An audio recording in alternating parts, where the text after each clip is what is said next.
Bonjour et bienvenue dans cette deuxième partie du cours sur la réaction chimique par échange de protons. Alors, nous allons voir dans ce cours ce que sont les diagrammes de prédominance. Nous allons voir ce qui se passe lorsque l'eau réagit sur l'eau. Nous allons en apprendre un peu plus sur les bases. Ensuite, nous allons voir la réaction entre un acide fort et une base forte. Et on finira par les solutions tampons. Alors, avant de commencer, quelques petits rappels. Donc, nous avons vu la dernière fois qu'un acide noté AH réagissait avec l'eau pour former sa base conjuguée A- et des ions H3O+. Lorsque cette réaction est totale, c'est ce qu'on appelle un acide fort. Et lorsqu'on a un équilibre entre les deux réactions, on appelle ça un acide faible. Alors, dans le cas d'un acide faible, on a besoin d'une information supplémentaire pour savoir ce qui se passe dans le milieu réactionnel, c'est ce qu'on appelle le pKa, ou bien le pKa. Alors, lorsqu'on a un acide faible qui est en solution dans l'eau, donc on a deux réactions qui vont s'opposer, et une information importante, c'est le Ka qui va nous permettre de déterminer la composition donc, de ce mélange après la réaction. Alors, ce qu'on va faire, c'est qu'on va prendre le Ka et on va appliquer moins log sur toute l'expression. Alors, qu'est-ce que ça va donner? Eh bien, donc moins log de Ka sera égal à moins log de la concentration à moins fois H3O+ sur AH. Alors, on va essayer de transformer cette expression.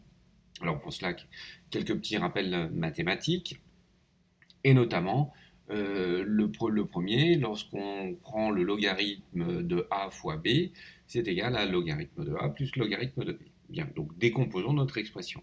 Donc on aura donc moins log de K, qui sera égal donc à moins log de A- sur AH, moins log de H3O+. Alors, il y a des choses qu'on connaît ici dans cette expression. Donc, moins log de K, en fait, c'est pKa. Et puis, moins log de H3O+, on a vu, c'est le pH. Donc, voilà l'expression qu'on va obtenir. pKa est égal à pH moins log de la concentration en base sur la concentration en acide. Alors, cette expression, elle est intéressante puisqu'elle va nous permettre de déterminer le pH de la solution. Donc vous voyez, pH de la solution va dépendre en fait du pKa, du couple acide-base en présence, et puis du rapport entre les concentrations de la base et de l'acide. Voyons maintenant ce qui se passe pour différents rapports donc, de la base sur l'acide.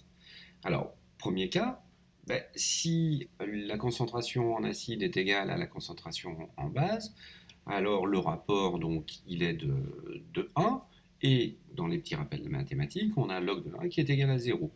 Finalement, du coup, le pH, elle sera égal au pKa. Si cette fois, la concentration en base, à moins, est supérieure à la concentration en acide, donc le rapport des deux concentrations sera supérieur à 1. Donc dans ce cas-là, le pH sera supérieur au pK, puisque le log sera positif, log du rapport sera positif, donc le pH supérieur au pK. Si cette fois, dernier cas, si la concentration en acide est supérieure à la concentration en base, cette fois le rapport il est inférieur à 1, donc le logarithme du rapport sera négatif, ce qui fait que le pH sera inférieur au K. Alors ce que nous allons faire, c'est que nous allons regarder ce qui se passe sur un axe. On va passer sur un axe représentant le pH, dans un premier temps la valeur du pKa. Donc pour le pH est égal au pKa, on vient de le voir, lorsque la concentration en acide est égale à la concentration en base.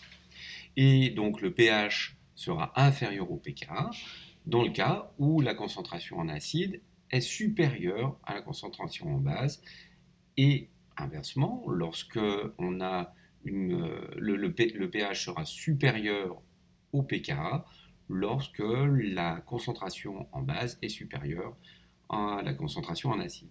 Donc si on regarde bien, pour un pH inférieur au pKa, eh ben, c'est l'espèce acide qui prédomine, et lorsque le pH est supérieur au pKa, Dans ce cas-là, c'est la base qui prédomine. Donc voilà ce que l'on appelle un diagramme de prédominance. Alors, lorsque la forme acide et basique sont colorées, on voit très bien le diagramme de prédominance. Donc c'est le cas pour ce qu'on appelle des indicateurs colorés. Alors on le voit ici, si vous regardez, donc lorsque le pH est compris entre 1 et 3, c'est la forme acide qui prédomine, et lorsque le pH est compris entre 4 et 12, c'est la forme basique. Donc on va voir ici, on peut bien voir que le pK de ce couple acide-base est compris entre 3 et 4. Alors, nous allons prendre l'exemple des acides carboxyliques. Donc, la formule générale d'un acide carboxylique, c'est RCOH, comme indiqué ici. Alors, c'est un acide parce que ici, donc sur le groupe hydroxyle OH, le H va pouvoir partir facilement. Et donc, on va former la base conjuguée qu'on appelle un ion carboxylate. Donc, vous voyez que le H est parti. Alors, on va tracer notre diagramme de prédominance. Donc, on trace notre axe de pH. Donc, pour des valeurs de pH relativement basses, pour le pH acide, eh ben, c'est donc la forme acide qui va prédominer. Et lorsque le pH sera du côté basique, c'est la forme basique qui va prédominer, effectivement, donc l'ion propanoate dans ce cas-là. Et donc la séparation entre les deux, eh ben, elle se fait avec la valeur du pKa. Donc pour ce couple-là, acide propanoïque, ion propanoate, le pKa est de 4,87. Donc voilà, nous avons tracé le diagramme de prédominance pour l'acide propanoïque et l'ion propanoate. Deuxième exemple, nous allons tracer le diagramme de prédominance pour une amine primaire. Alors la formule générale pour l'amine primaire, donc c'est RNH2. C'est une base faible puisque le groupe NH2 va pouvoir capter un proton H+, et former donc l'acide conjugué correspondant. Voilà. Donc on trace notre axe de pH. Du côté des bases, eh ben, on va placer la forme basique, donc l'éthylamine, et du côté acide, on va placer la forme basique, l'ion éthylammonium. Et donc, ils sont séparés par la valeur du pKa du couple. Ici, le pKa donc, est de 10,7. Dernier exemple, nous allons voir celui des acides alpha-aminés. Donc ces acides alpha-aminés, ils sont très importants dans la structure et le métabolisme des êtres vivants. À ce titre, d'ailleurs, ils représentent l'essentiel de la masse du corps humain après l'eau. Alors, qu'est-ce que c'est qu'un acide alpha-aminé? Eh bien, comme son nom l'indique, dans un acide alpha-aminé, on va retrouver la structure d'un acide carboxylique, donc vous voyez, COOH, et on va rajouter en alpha, c'est-à-dire sur le premier atome de carbone qui est lié au groupe fonctionnel carboxyle, ici, un groupe amine. Donc voici ici donc l'exemple de l'alanine. Donc en fait cette molécule va avoir des propriétés acido-basiques. Alors dans un premier temps, on reconnaît ici la propriété acide du groupe carboxyle, donc le H qui va pouvoir se séparer. Donc on va noter un premier pKa. Et puis sur le groupe amine, NH2, les propriétés basiques. Donc la particularité de ces molécules d'acide alpha-aminé, c'est qu'elles vont avoir deux pKa. Donc nous allons commencer à construire donc le diagramme de prédominance. Donc comme d'habitude, on trace notre axe de pH et on va placer donc nos deux pKa. Donc le pKa1 pour le groupe carboxyle et le pKa2 pour le groupe amine. Donc pour des valeurs de pH qui sont inférieures à pKa1, on va trouver la forme acide donc pour OH et acide pour le groupe amine, donc c'est ce qui va se présenter sous forme NH3. Donc là, on verra donc les deux acidités. De l'autre côté, on va avoir donc l'autre forme du groupe carboxyle, donc la forme basique ici. Donc on voit apparaître le CO au moins. Et puis de l'autre côté du pKa2, c'est la forme basique pour le groupe amine. Donc voici. Donc voilà, vous voyez, donc il y a trois parties dans ce diagramme de prédominance. Nous allons voir maintenant ce qu'il se passe lorsqu'on va faire réagir de l'eau avec de l'eau. Eh bien, l'eau fait partie de deux couples acido-basiques, donc le premier H3O plus H2O et le deuxième H2O HO-. Donc l'eau peut être sous forme basique ici, et effectivement elle va capter un ion H+, pour former l'ion H3O+. Ou elle peut se retrouver sous forme acide et libérer un ion H+, et former donc l'ion HO-. Donc en fait, lorsqu'on va avoir des molécules d'eau qui seront ensemble, on va avoir un équilibre qui va se former, et donc des ions H3O+, et HO- en présence. Alors pour simplifier un petit peu l'écriture, on va l'écrire de cette façon-là, 2H2O donne H3O+, plus HO-. Donc cette réaction, c'est ce qu'on appelle donc l'autoprotolyse de l'eau. Alors on va définir pour cette réaction, comme on a défini pour les acides faibles, une constante qu'on va appeler Ke. Et donc cette constante, elle va se définir comme étant la concentration en ion H3O+, fois la concentration en ion HO-. Alors on ne fait pas apparaître l'eau comme on avait fait pour le Ka, puisque c'est le solvant, donc on n'en tient pas compte, hein. Et donc cette constante, ben, elle a une valeur qui est de 10 puissance moins 14. Donc voilà, on appelle Ke le produit ionique de l'eau. Donc, comme pour pour le Ka, on a défini le pKa, et bien pour le Ke, on va définir le pKe qui est moins log de Ke, donc qui sera égal à 14. Alors, regardons ce qui se passe dans l'eau pure. Eh bien, on peut constater, grâce à l'équation ici de l'autoprotolyse de l'eau, que en fait, dans l'eau pure, on va avoir des ions H3O+, et des ions HO-. Et ces ions H3O+, et HO-, ils seront en égale quantité, puisqu'ils auront été formés à partir de l'autoprotolyse de l'eau. Donc pour l'eau pure, la concentration en ion H3O+, elle est égale en ion HO-. Alors voyons ce que l'on peut tirer de cette information. Si on écrit le Ke, les deux concentrations étant égales, et ben on va pouvoir écrire que le Ke est la concentration de H3O+, au carré.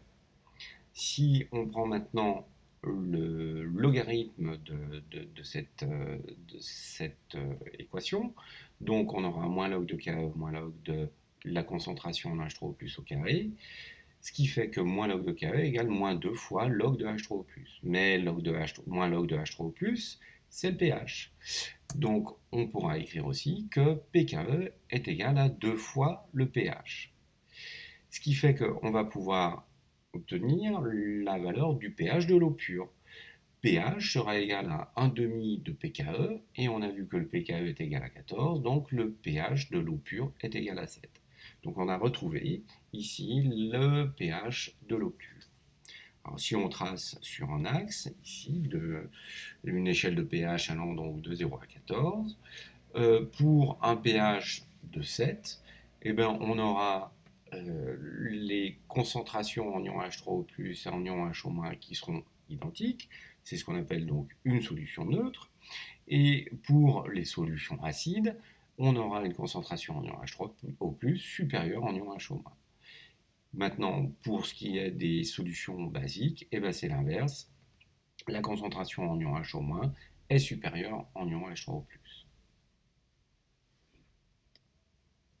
Alors, voyons un autre exemple de calcul que l'on peut réaliser grâce à ce produit ionique. Eh bien, quelle est la concentration en ion HO- d'une solution de pH égale à 4,5? Bien, donc on va partir donc, de notre définition du Ke, du produit ionique. On va pouvoir extraire la concentration en ion HO-, donc qui est égale à Ke sur la concentration en H3O+, et H3O+, on peut déterminer sa concentration puisqu'on a le pH. Donc c'est égal à Ke sur 10 moins pH. Il suffit de remplacer par les valeurs. Donc, et on obtient donc la concentration en ion hydroxyde HO-, qui est ici de 3,2 10,10 mol par litre. Alors, nous allons voir maintenant ce qu'il se passe lorsqu'on va faire réagir une base avec de l'eau.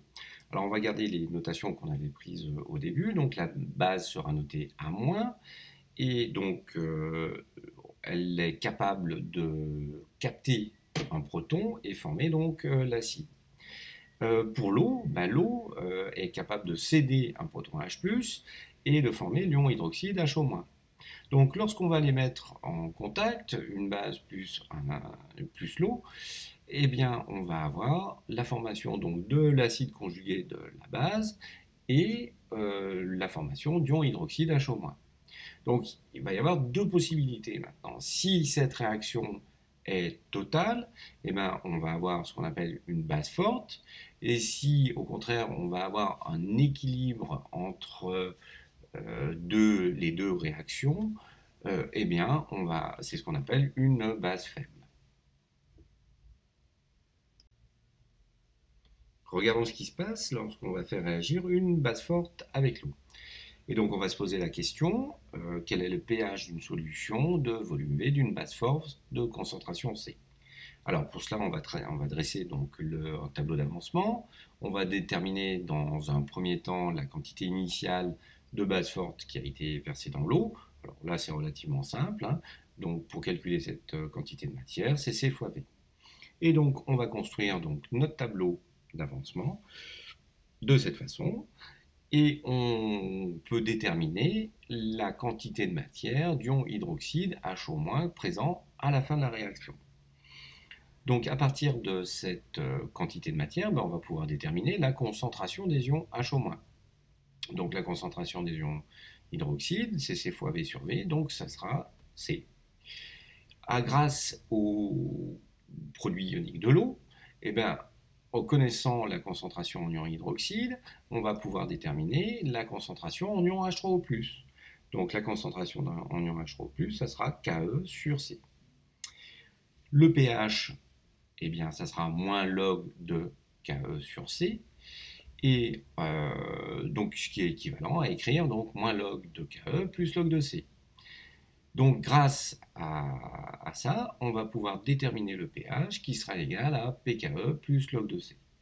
Donc voilà comment est-ce qu'on fait pour déterminer le pH d'une solution de base forte qui a été placée dans l'eau. Pour la réaction d'une base faible avec l'eau, c'est un peu plus compliqué. Ça ressemble à ce qu'on a fait pour les acides faibles, mais ce n'est pas au programme de terminale S. Nous allons regarder maintenant ce qui se passe lorsqu'on va faire réagir un acide fort avec une base forte. Alors d'un côté, nous allons avoir donc un acide fort, l'acide chlorhydrique, et puis de l'autre côté, donc la soude, une base forte, la soude. Donc l'acide chlorhydrique, alors comment est-ce qu'il a été fabriqué? On a dissous un gaz, le chlorure d'hydrogène, dans de l'eau. Et donc ce chlorure d'hydrogène dans de l'eau va former donc des ions H3O+ et des ions Cl-. Donc qu'est-ce qu'on va retrouver en fait dans cette solution d'acide chlorhydrique? On va retrouver de l'eau, bien sûr. On va retrouver donc des ions H3O+ et des ions Cl-. Donc l'acide chlorhydrique est complètement dissocié dans l'eau, il est formé donc d'ions.